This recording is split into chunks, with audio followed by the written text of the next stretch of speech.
Welcome to today's session. Thanks very much for attending. You'll notice that we have a slight change in that we're now doing this on the second Saturday. And with the change, you can see our new look as well on the slides. So I don't know, Shyaonti, did you prefer the orange background or do you prefer this one? I'm not sure.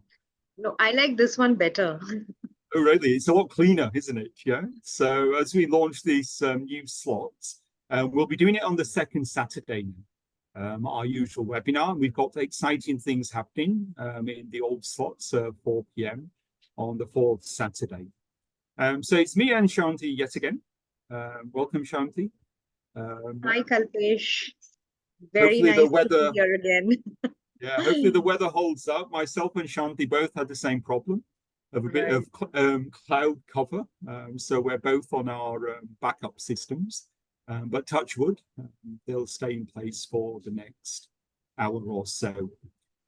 So if you've got any questions, as per usual, put them in the Q&A. We'll try and address them as we go along, or we will have time towards the end.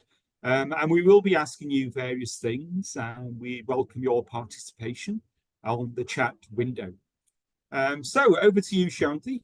Today's topic is Rediscover Reading. What exactly are we going to be covering today, Shyaonti? So we are going to be looking at developing certain reading, approaching reading differently. We read a lot of material. We are exposed to a lot of different types of texts in our day-to-day life.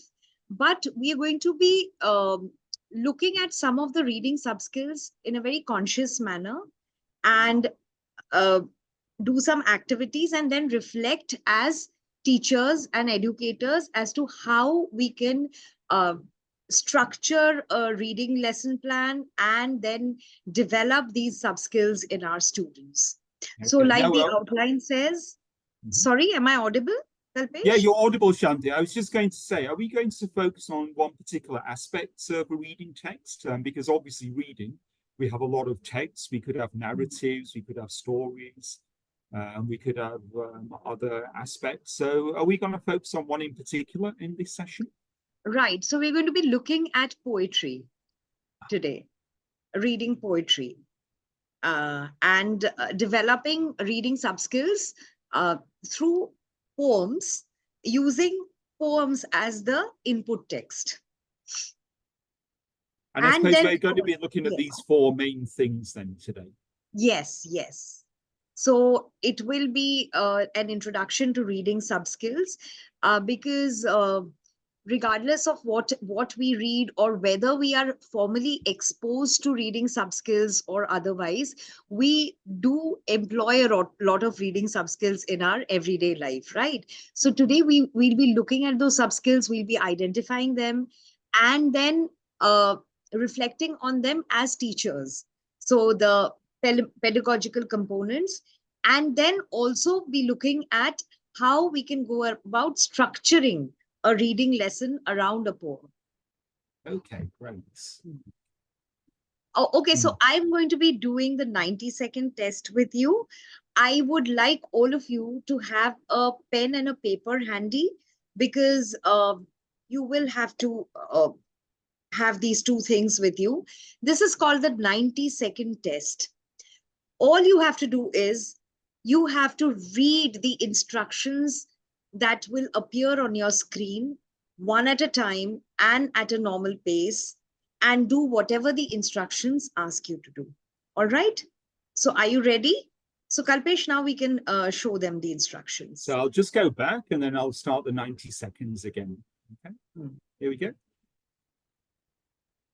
Your time has started. You can see it ticking down in the top right-hand corner.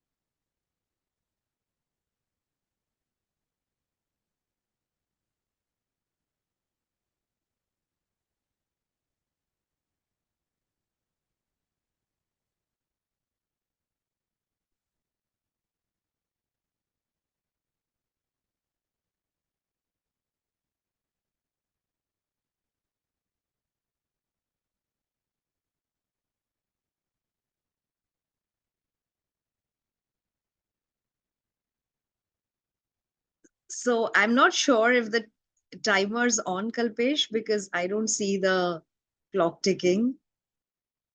It's just because I pressed the chat, but we've got about 30 seconds left, although it says 60. Right, right. Okay.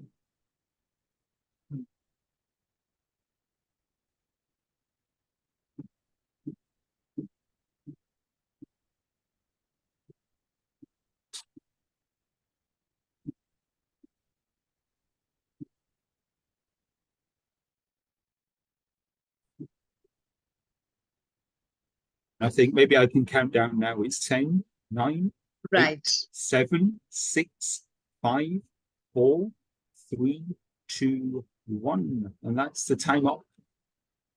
right. Right, Kalpesh. So we had a couple of interesting responses in the chat box. Did you happen to see?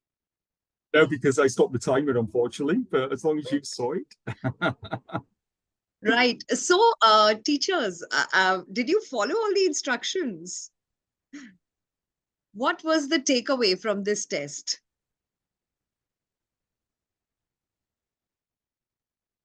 So a couple of people have said yes. Let's see if somebody puts the takeaway.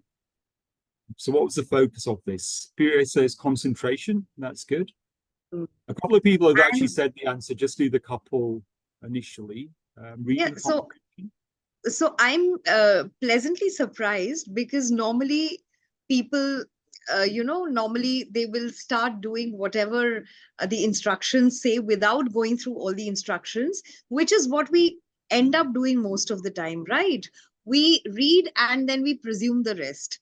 So this is just an interesting activity which makes us aware that yes, one should not presume too much while reading. And probably this is something you can take back to your students also. It's a fun test. And at the same time, there's a very significant takeaway from it that how important it is to read instructions, to read till the end, to not make presumptions as you read. So this was just a kind of lead in because our whole session happens to be on reading. So shall we Okay. go ahead, Kalpesh? So Yes. ideally, you're supposed to do 1 and 2, right? That was the twist in the test. Yeah, and just a couple of points where those of you put we couldn't unmute or we couldn't show the screen. The whole point was to do just the first two as well. And if you do have, Shanti does ask you something or I ask you something, do put it in the chat. Because with hundreds of participants, if you raise your hand, there's no way that we'll be able to come to you on an individual basis. Okay, so do put the answers and things in the chat itself. So, what do you see on your screen? And would you like to attempt the question on the screen? How will you read the following? So, for example, when you pick up the newspaper, what is the first thing you do? Yes, Ayush has raised his hand. So go ahead. Headings. Blessy says headings. Read the headlines, Rohit and yeah, Virendra. You're right. Besides headlines, is there anything else that catches your eye? So headlines, it is pictures. Yes. So headlines and pictures, right? These are the two things we um, look at when we pick up the newspaper. And even before engaging with the text, we are actually employing a reading subskill, which is pre-reading prediction. So before reading the actual text, we are predicting what the text is going to be about, and we make a choice. So the pictures and the headlines determine our preference, right? And so now let me ask you something else. Say you have a class starting in 5 minutes and you really need to rush. And there's this story you have been following in the newspaper every day, say the Indrani Mukherjee story or some story. How will you read it? The write up about it if you have just 2-3 minutes and you're in a rush. Will you read in detail or will you read very quickly? So people are saying skim, scan. So quick, in a nutshell, skim. So I'm glad most people are writing skim, Often we use skimming and scanning interchangeably, which is not how it works. So yes, those of you who have written skimming, that's right. Uh, what we mean by skimming is uh, like skimmed milk. What do? You skim the milk, which means you take the cream out of the milk, you take the essence of a text. So you skim a text to just get the gist of it, to just get the central idea. You remember we had these comprehension questions at school. What is the central idea of the story, or what is the central idea of the poem? So that's skimming. Right now, let's look at this railway timetable on the screen. Will you skim it? Will you read it to get an idea of how many trains run in the entire day? How will you read it? Or will you use some other reading subskill? Say you have a train to catch. You want to know about a particular train from Mumbai to Howrah. So how will you approach the railway timetable? And I think most people are putting reading in detail and scanning for the railway Yeah. timetable, reading it carefully, but in detail. And others put in scanning. So there's two main categories, I think, Shyaonti. Right. So there's a difference between reading in detail and scanning. Scanning is when you read for specific information. You don't read everything, right? You will just go to your particular train, look at the keywords Mumbai, Howrah, or the train number. You look at the train time, and that's it. You will not read in detail. You will not go through each and every train number. On the other hand, if you had to read an agreement, you see a stamp paper, it's some sort of agreement, right? How will you read it? Say it's some property papers or some sales deed. How will you read an agreement? Will you skim an agreement? Will you scan an agreement? So scanning is the same as reading for specific information. It just focuses on particular parts, not the whole of it, not each and every thing. Right. So someone has written, people are writing, read in detail. So when you engage with an agreement, you read in detail, you read each and every word because you don't want to get anything wrong, right? Not one comma wrong, not one preposition wrong, because one word can change the entire meaning. So there you will read in detail. Now say it's a poem. It's a sonnet by Shakespeare, or like The Wasteland, T.S. Eliot's The Wasteland. It's a poem of 433 lines, right? How will you read this poem? Will you skim it? Will you scan it? Okay, let me read just line number 55 and line number 108. Will you scan it? Or will you read in detail? What will you? How do we approach poetry? So Priyanka says in detail. There are many people who are saying in detail. There's also another skill which you will employ. Brief summary, in detail, in detail. Okay, so normally when we approach literary texts, we read and we infer. Did the poet mean this? Probably he meant this. Or maybe for me, this line means this. So that's reading for inference, because all literature is open-ended, right? We create meaning when we engage with a literary text.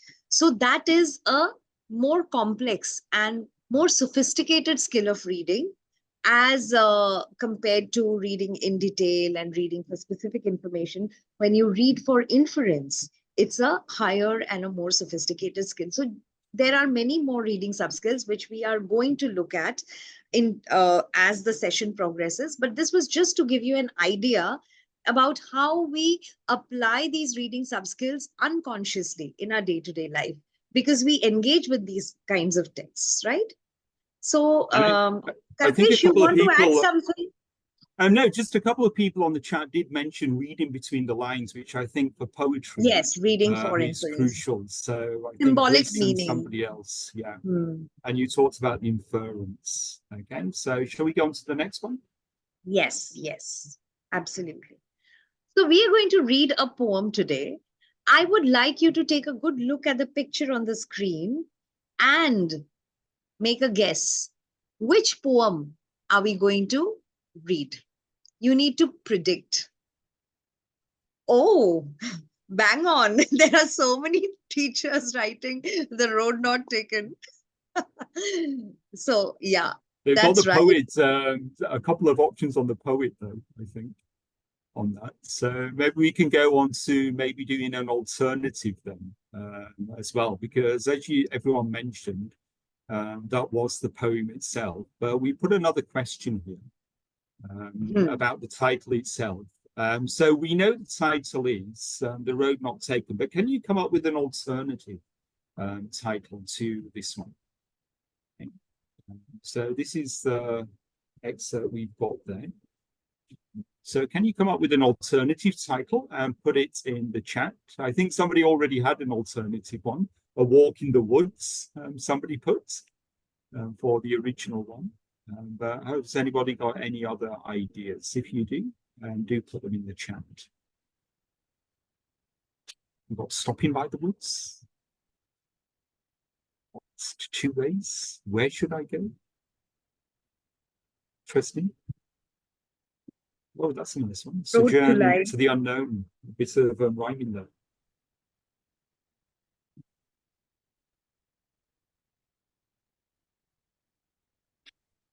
Got 2 ways. And so, Shyaonti, there's lots of different answers here. So how does it help when we ask, we've asked the participants, we could ask students an alternative title.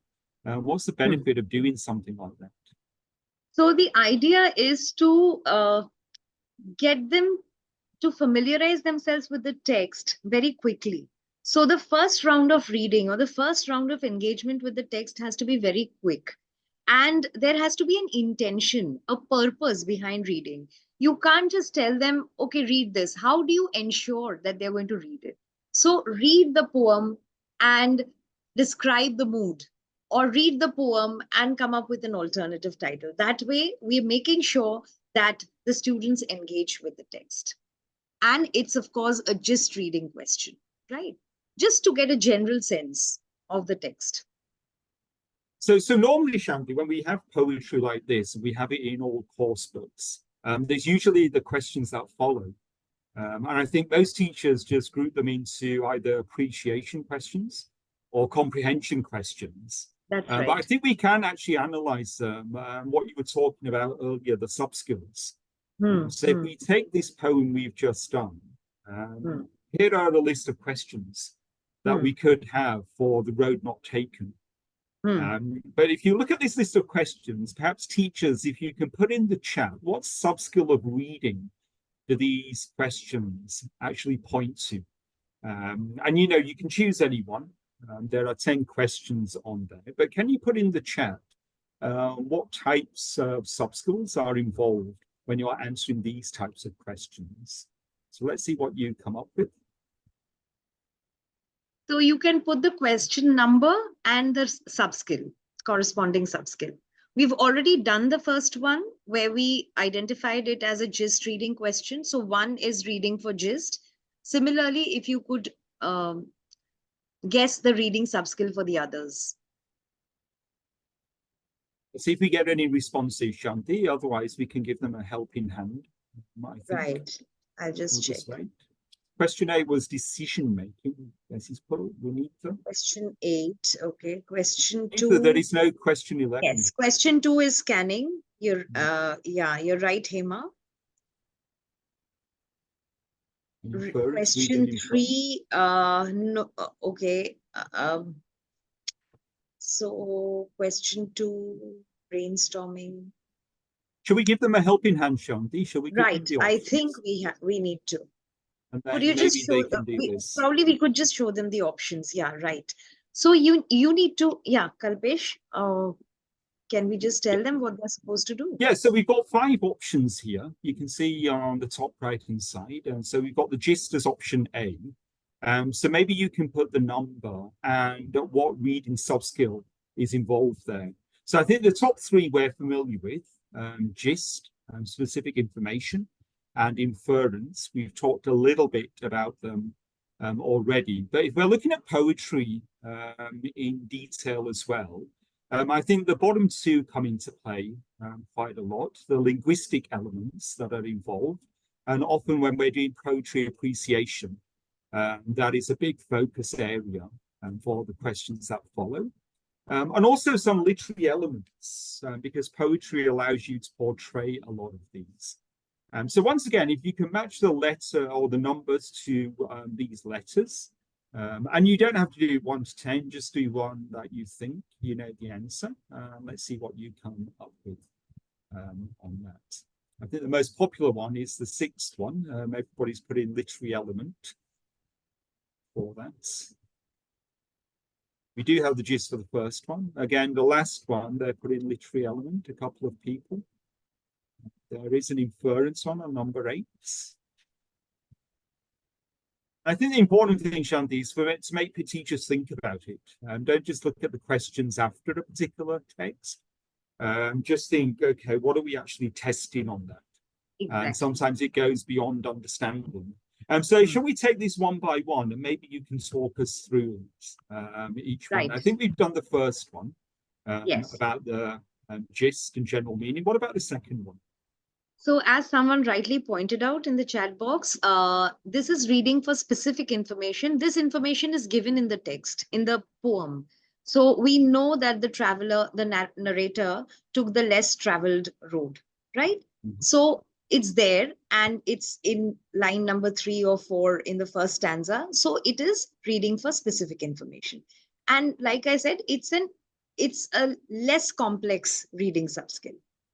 Now here, when it comes to number 3, it's D, because we are looking at the first and that. These are referencing words, right? They refer back to something. So we are reading for linguistic elements. So you could probably even have a linguistic focus through a reading text, even through poetry. Yes.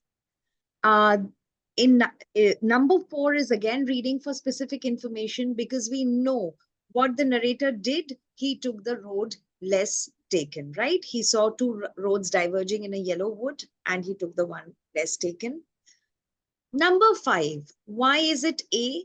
Because you have to read the entire poem and just go by the feel it gives you, right? So it's to get a general feel of the entire poem and the mood it leaves you in, or the mood of the narrator. So it could be a just reading thing. It could also probably be reading for inference, because after all, you are drawing a conclusion. But I would use it as a teacher, I would use it as a just reading question.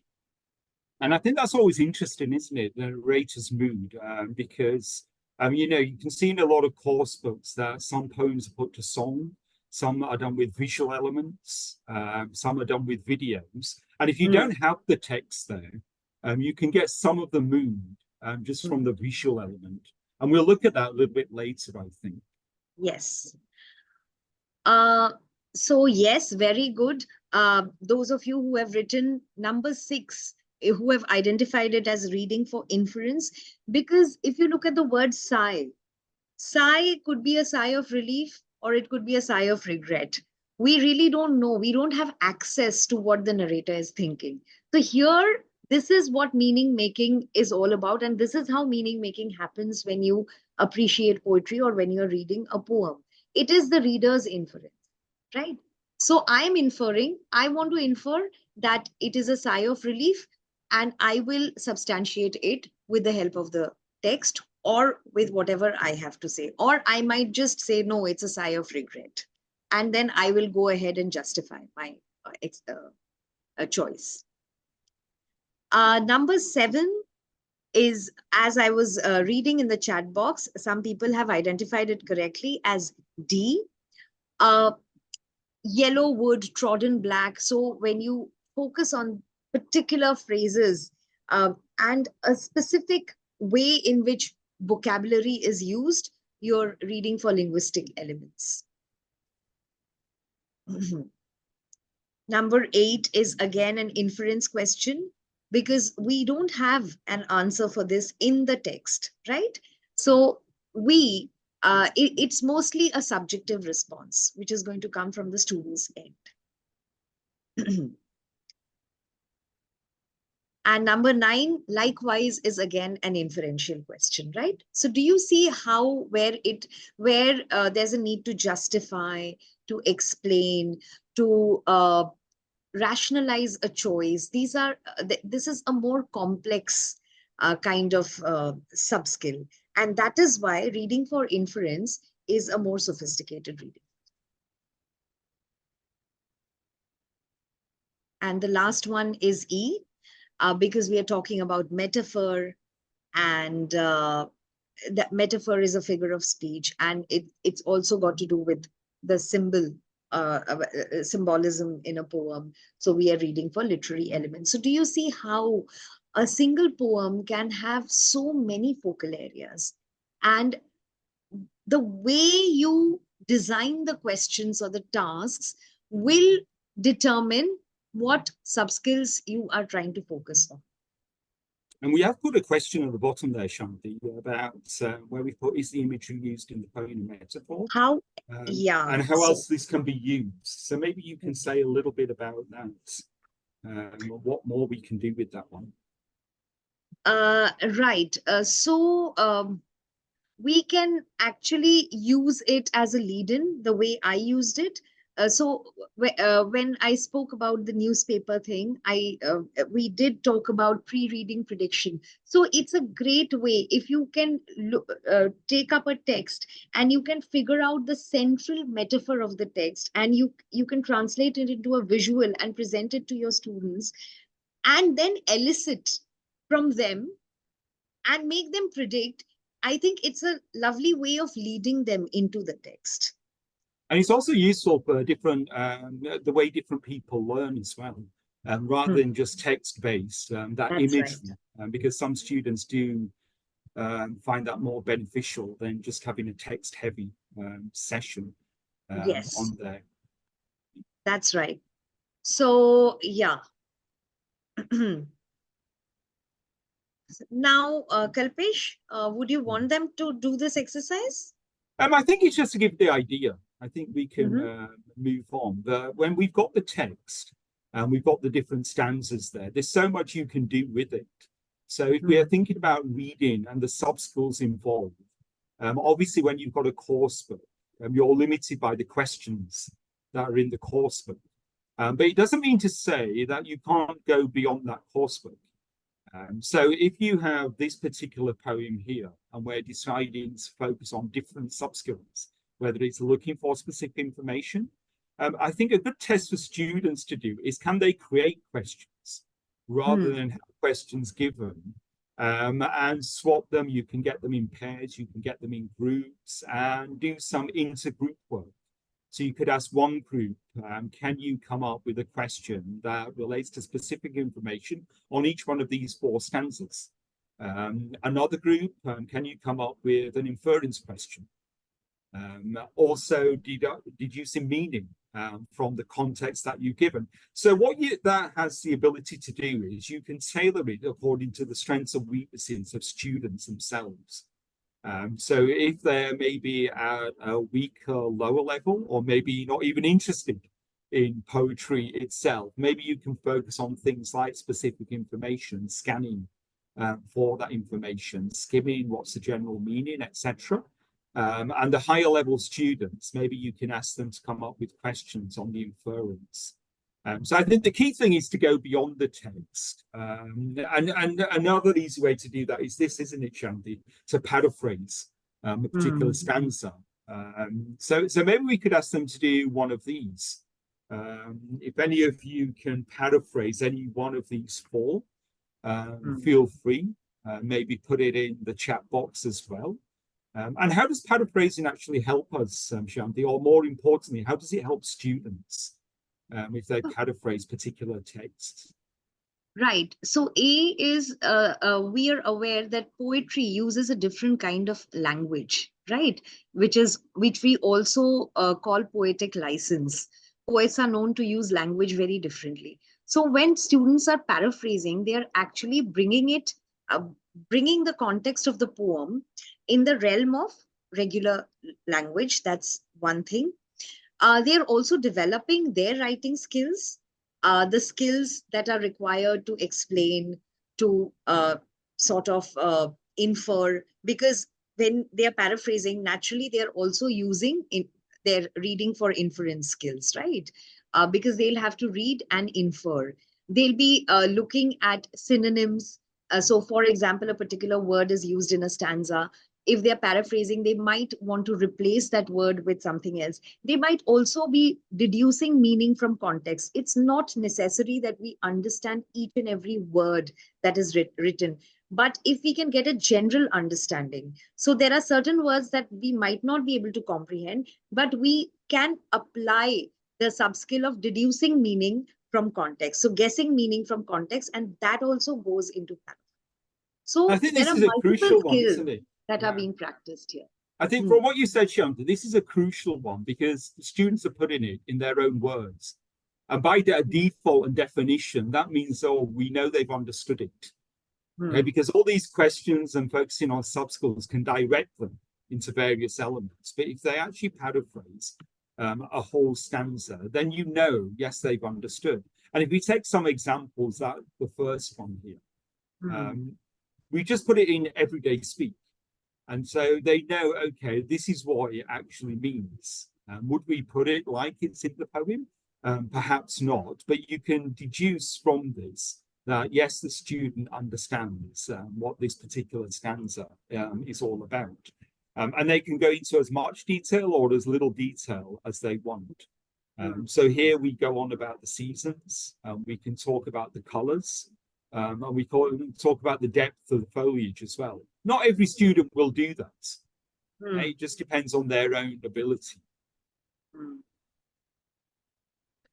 Exactly. And like I said, they will bring in their own vocabulary as well.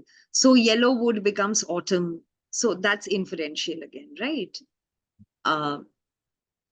If you can do the third one as well, and we're doing a different time of day for this one as well. So what does that, and you talked about imagery before, so we're talking about autumn and the foliage and the colors of that in the first stanza. We're going to the third one here.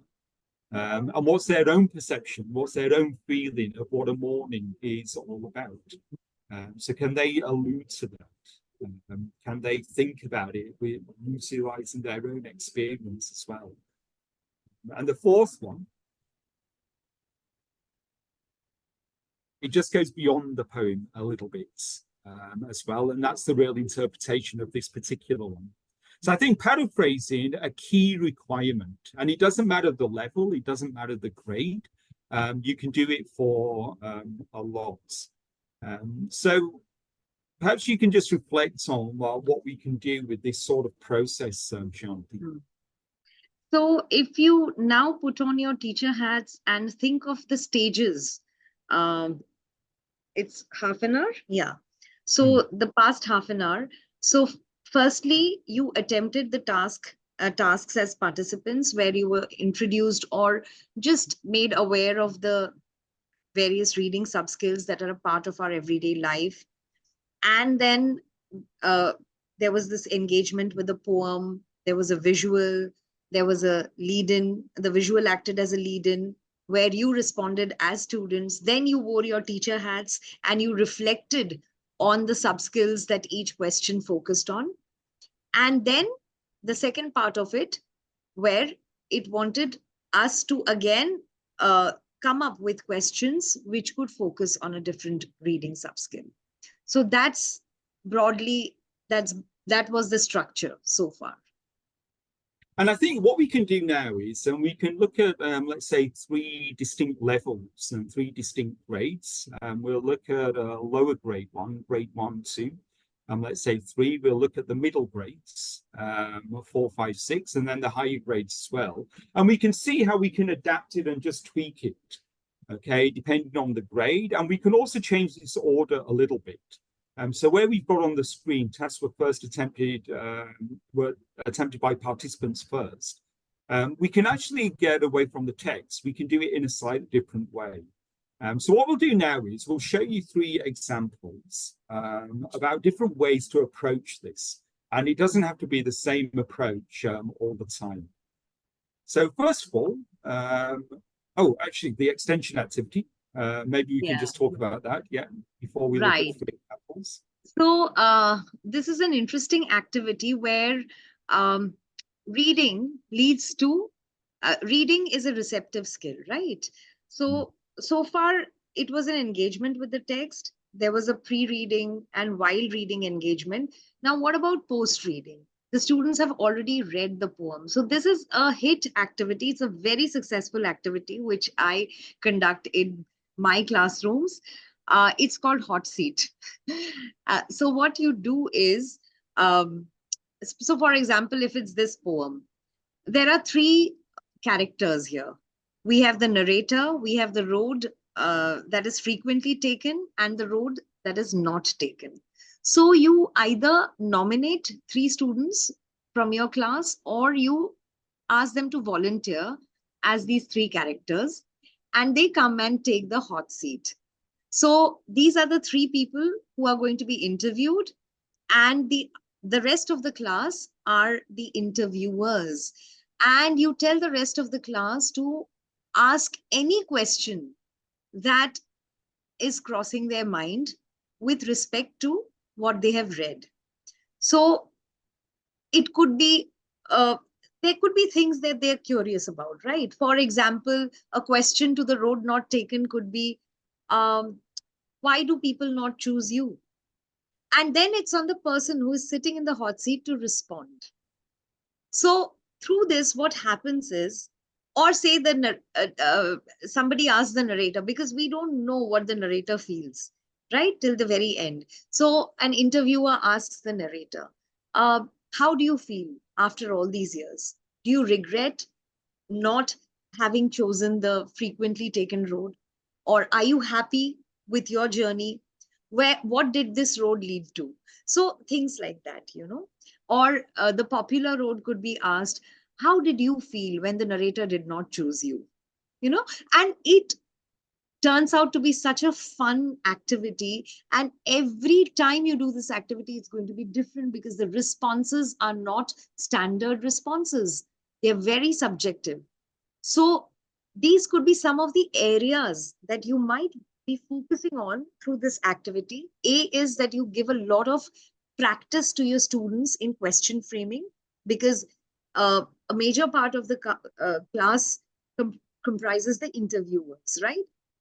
Secondly, you are actually encouraging your students to look for absences in the text, things that are not mentioned, things that are not said. So they're looking for those ruptures and addressing those ruptures.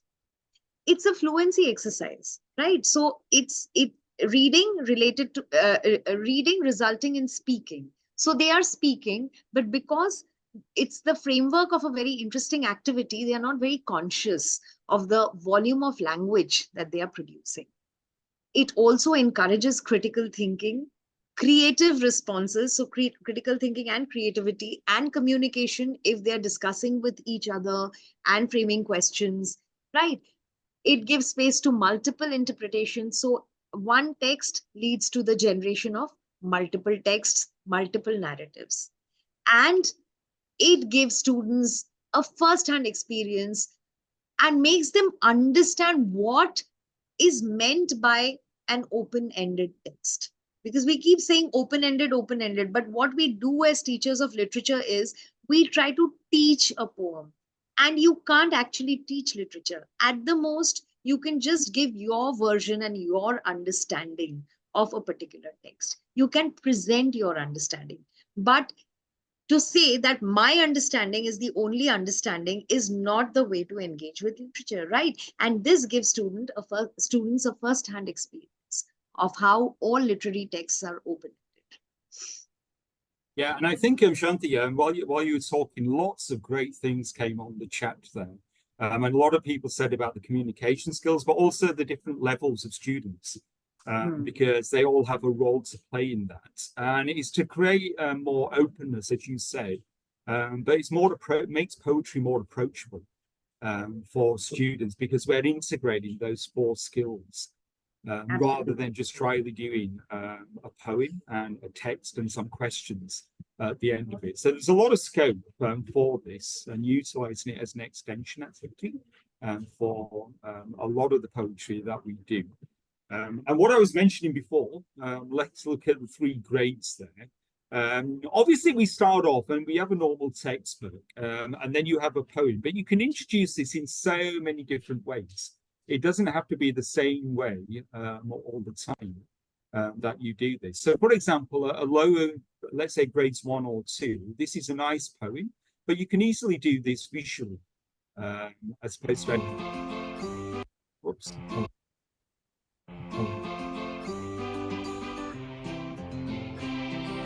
Boats sail on the rivers, and ships sail on the seas, but clouds that sail across the sky are prettier than these.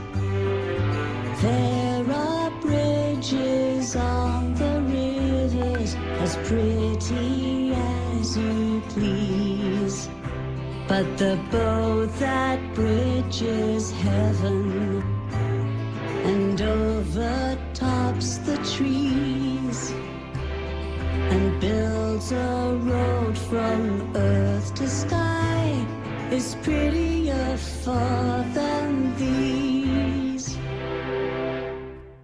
So what we're saying there, I mean, obviously you can put the sound there, but you don't necessarily have to have the sound. So they've got the words at the bottom, they've got some imagery connected with this, and then you can go on to start analyzing and interpreting the poem. And whenever we do poetry like this, usually you'll have those questions. And hopefully we've shown you that the questions are there for a purpose. And we just think of them as comprehension type questions, but they are introducing different sub-skills. We also have the appreciation side of things. So then we're looking at the literature side. We're looking at the language side, but we can go beyond this. Okay, so if we take this particular poem, so Shyaonti, if we have this sort of question, why are we doing this sort of question, and what sort of sub-skill would it focus on? So we are focusing over here, we are focusing on reading for linguistic elements, right? Because we are looking at vocabulary and also reading for specific information, because they have to look for a specific word that describes the movement of the clouds. So you're taking that sub-skill, and we just got them to do a question there, but we know indirect we're focusing on that. What about this one? Can clouds sail? So here we are challenging them to employ more sophisticated skills, because obviously sail is not something which, it's not a regular collocation for clouds, right? It's poetic language. So there again, they have to infer, they have to understand the figurative meaning of what it means, and they have to come up with their own responses. And so we're going beyond the text then, essentially, because we're asking them to critically think and interpret. Yes. Not just focus on this poem in particular. And what about this one? So this is again an extrapolative kind of question where they will have to draw from their life. And this is along the lines of the extension activity that we just discussed, the hot seat, where we have 3 characters. So in the rainbow, we have again 3 characters, the rainbow, the cloud, and the river. And we do a fluency activity with them. So we are giving them scope for creative expression, for communication, for critical thinking, for, a lot of language output, all of that. And it's going beyond it as well, isn't it? But this again shows a different way to understand the poem that they've done, because they can get in character and think, what would that character be like? If we just go up the grades a little bit, this is another poem. You can see the different stanzas there. And I think it's called The Violets. And obviously you do your normal thing about understanding the poem. Let's get some comprehension questions. But again, we focused on the sub-skills. So if you look at these WH questions, do they focus on particular areas? We could move on to the appreciation side of this. This one focuses on rhyming words, also identification of words in the particular poem. So this is what we would normally do. But then again, we can come to some other questions that ask them to go beyond what's written in the text. So Shyaonti, what about this one? What sort of soft skill is this focusing on? Right. So this again focuses on, it's a speaking activity. It focuses on, its aim is to elicit subjective responses, right? So and they've also again, got to understand the narrator, don't they, and the viola, and from what viewpoint do they come. So again, it shows some sort of understanding of the poem they've done, and especially after you've done all the questions based on that as well. Okay. So this can be about summarizing, this can be about paraphrasing. Okay, what does the line "no colors bright and fair" mean? So this again focuses on linguistic elements, reading for linguistic elements, right? Do you know someone in real life who is like the violet? So an extrapolative question where they have to draw from real life, right? And it looks at the violet as a central symbol or a metaphor. So the student is associating the violet, the attributes of the violet, to a real person. So there's association involved. There is decoding of the violet involved. There is a comprehension of what a metaphor is that is involved. So all of that, I think. And questions like this really personalize it, don't they? Doesn't it? Because it makes them really think about that as well. Now, so far, Shyaonti, we've actually shown the text and then done it. And we've said a lot about imagery and visualization. So let's, and especially with the high levels, it's good to actually play something and just let them hear it. Because if you see words on the screen, often it clouds your judgment and you form an opinion before actually analyzing anything in depth. So let's have a go at this one. And while we play this, can people on the chat just put down, what do you think the title of this poem should be? Just listen to a little bit of it. It's an excerpt from a famous poem, and we'll see some imagery on the screen. And if you can just put on the chat, what do you think the title will be for this particular one? Chatter as I flow to join the brimming river. For men may come and men may go, but I go on forever. I wind about and in and out, with here a blossom sailing, and here and there a lusty trout, and here and there a grayling.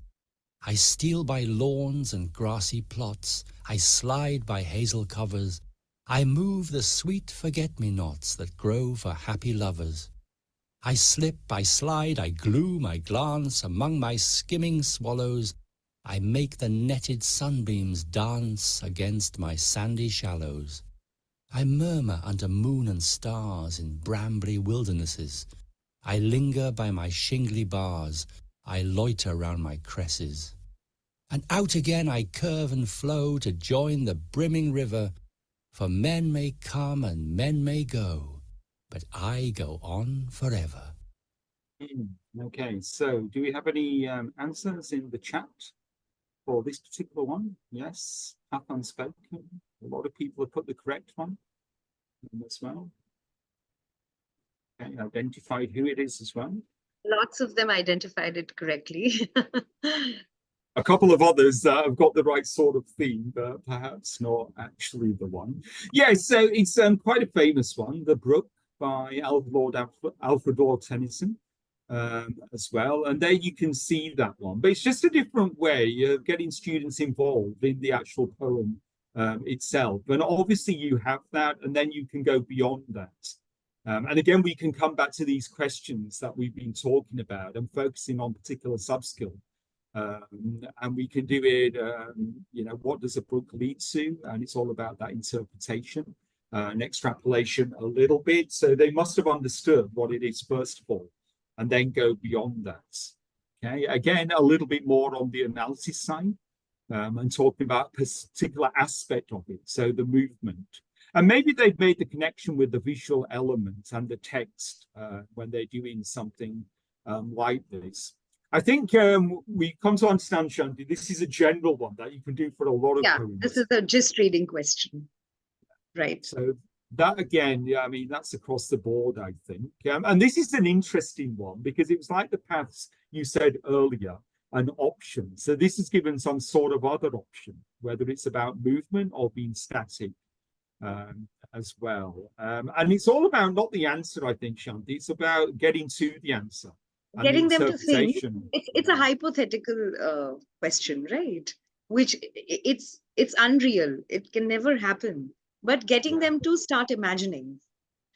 And I think that's the leading to when they're doing the writing aspect of it, because these sorts of questions, and this is related to the book, you'll find it in all textbooks, and obviously we can do these, but they always fall into two categories: about understanding, okay, and about the appreciation and looking at some maybe literary device or some aspect of that. But what we've been trying to say today is you can go beyond that. You can do a lot more than what is required from a textbook. This is another one by Sarojini Naidu, the weavers, one Indian weavers. And again, you know, you can have your usual understanding of the poem, you can have the appreciation. We know this, but why not then go beyond that? We talked about the mood again, and Shyanti's mentioned a couple of times, you know, put yourself in the shoes of whether it's the narrator, in this case, the weaver. And this opens up a lot of dialogue, does it not, Shyaonti, that you can do in class.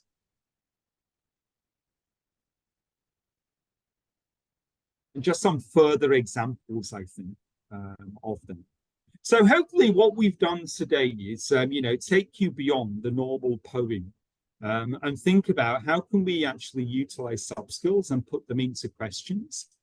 So they actually focus on different aspects of that. Okay. There is something else that we can do.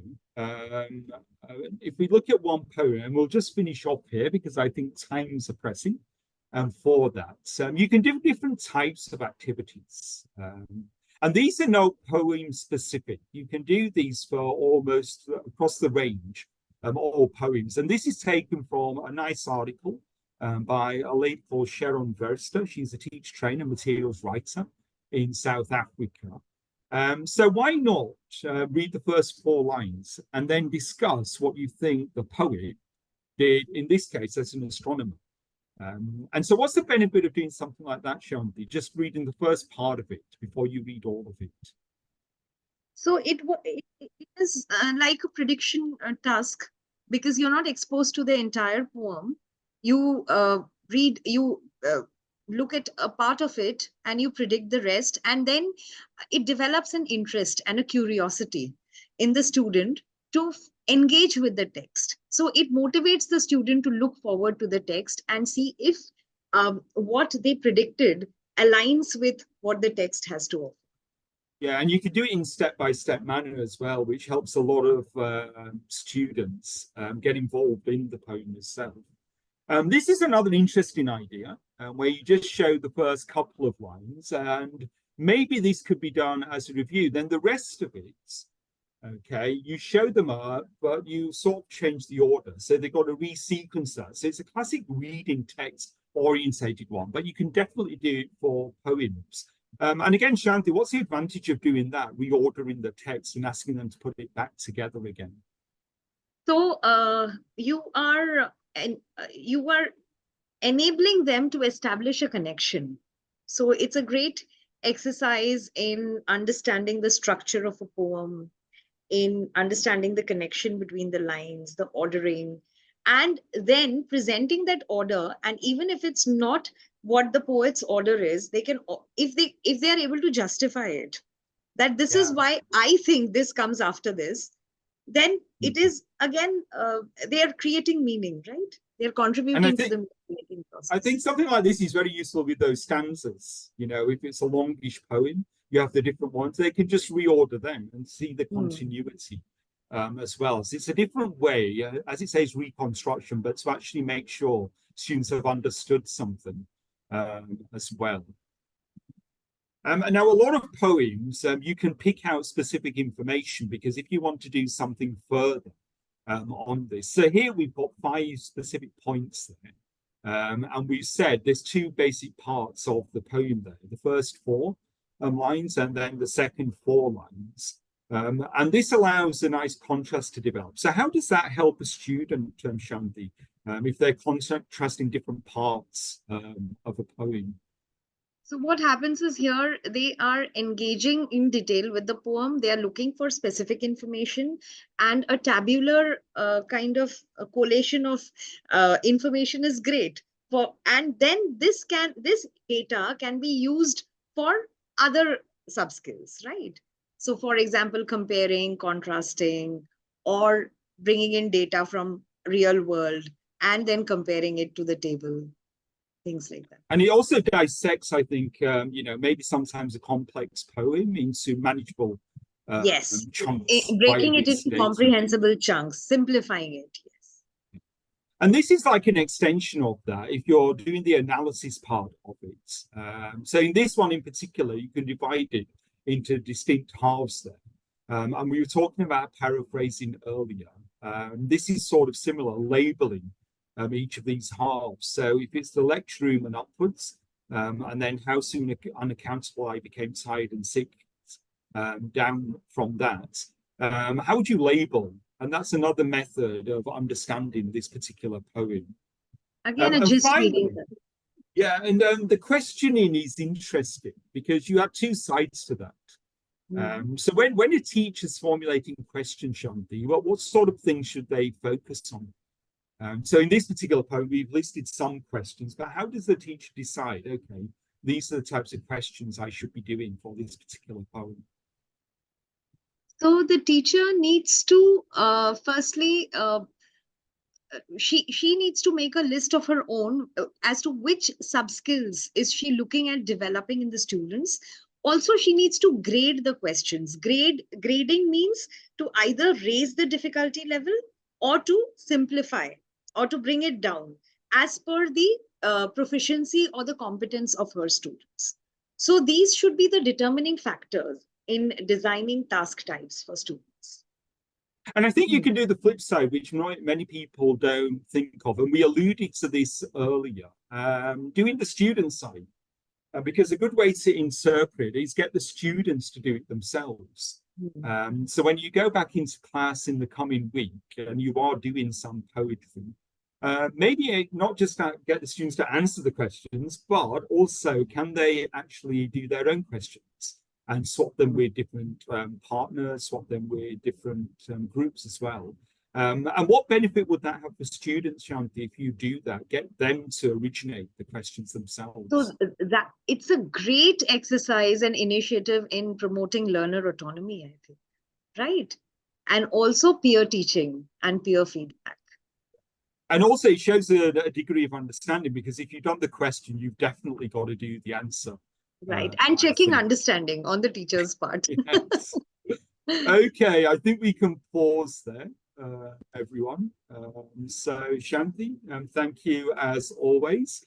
Hopefully everybody, you've got some nice insights in what you could do with the poems in your course books, in your textbooks. And what we're trying to say is go beyond what's there, because in most course books, we tend to just have the comprehension, understanding section, and also the appreciation where we focus on language. But to get students involved in poetry, you can go a lot further than that as well.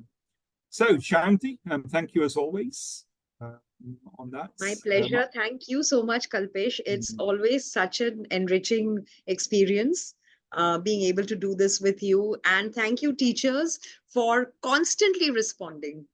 Yes. And yeah, for your consistent participation and being so proactive.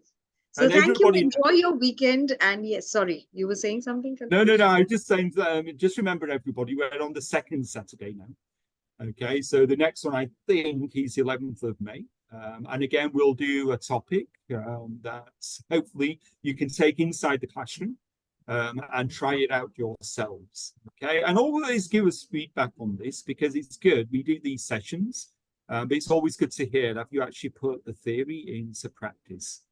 Okay, you'll be getting your certificates of attendance in the coming week. But in the meantime, just echo what Shyaonti says. Thank you, everybody, for attending today's session. And take care and have a nice Saturday. Okay, thank you. Enjoy your weekend. Thank you, all of you, and have a nice evening.